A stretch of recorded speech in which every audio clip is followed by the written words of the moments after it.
les drames familiaux, tout le monde peut y être confronté malheureusement. L'auteur Ovidie, ancienne actrice pornographique devenue célèbre grâce à son passage dans l'émission Vous avez dit porno présentée par Mireille Dumas en 1999, en sait quelque chose. Héloïse Delsart, de son vrai nom, a perdu son frère de 27 ans quand elle n'avait que 16. L'horreur s'est produite en 1996 sans que personne ne parvienne à capter le réel mal-être dans lequel il vivait. Cette disparition tragique, Ovidie l'évoque dans des interviews accordées à Libération et au Monde, à l'occasion de la sortie de son livre La chair est triste hélas, disponible dès le 16 mars aux éditions Julliard.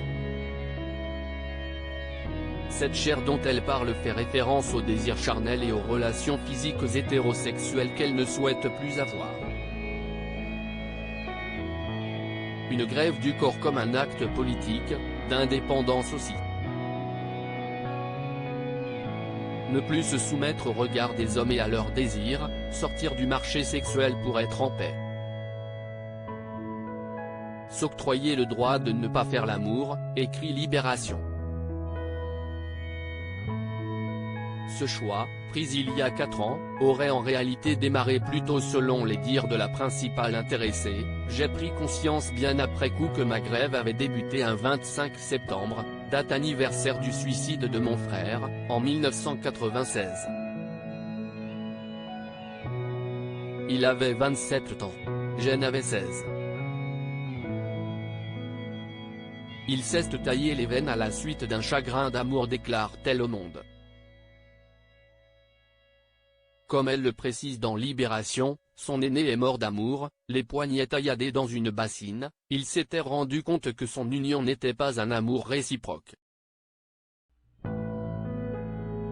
Des hommes peuvent aussi le subir, lassés de la masculinité toxique, du patriarcat et de l'égoïsme des hommes en termes de relations, dans lesquelles elle n'a sûrement pas envie que sa fille évolue. Ovidie est consciente que les victimes ne sont pas que des femmes, la mort de son frère en est la preuve. On donne son cul contre du capital, une particule, un titre de séjour comme ce fut le cas pour le mariage de mon frère.